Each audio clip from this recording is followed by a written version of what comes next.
le siècle. Aux lèvres ont un chant pur et grave comme elle. Il atteint donc aussi les jeunes et les belles, ce glaive de tristesse et d'intime douleur qui frappe de nos jours et plus ferme au cœur. La femme a retrouvé son instinct prophétique.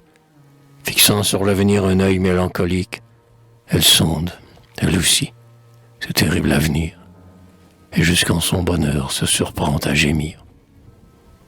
Belle naguère encore de son insouciance, comme nous maintenant, elle écoute en silence, et tremble aussi de voir avec ses matelots le navire vivant s'abîmer sous les flots.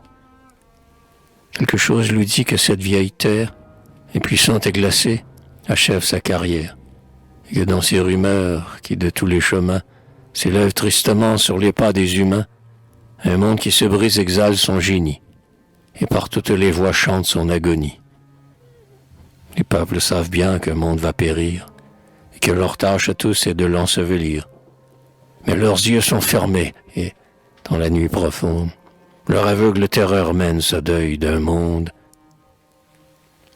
Le poète lui seul, dans ce désert mouvant, a compris le simoun qui s'avance en grondant. Et quand la caravane, un moment incrédule, se couche et mord d'effroi le sable qui la brûle, lui seul vers l'horizon lève des yeux sereins. Lui seul crie au fléau, « Je cède, qui tu viens ?»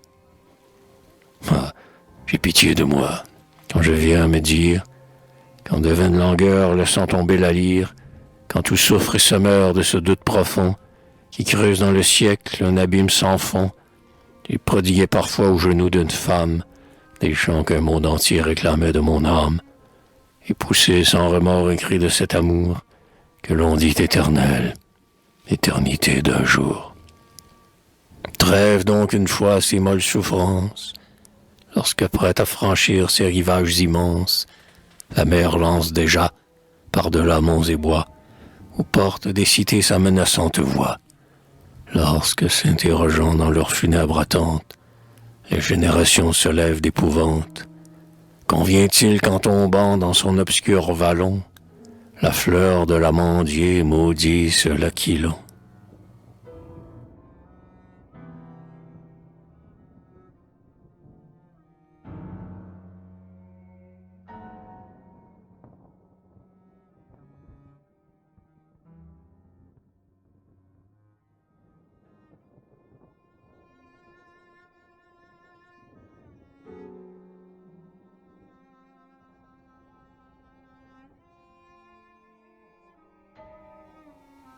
Ainsi, plein de notre âge et de ses destinées, je voyais se hâter le déclin des années, semblable, en ma pensée, au pauvre pèlerin qui, faute d'un peu d'eau, tombe et meurt en chemin.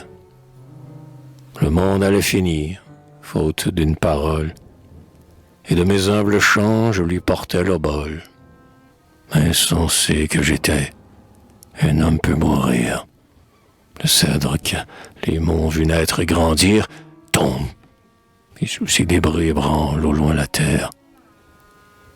Le temple révéré qui, sous son toit de pierre, tient captive ici-bas l'immensité d'un dieu, au gré d'un faible enfant dévoré par le feu, s'efface, par les vents sa cendre dispersée, reporte vers le ciel l'éternelle pensée.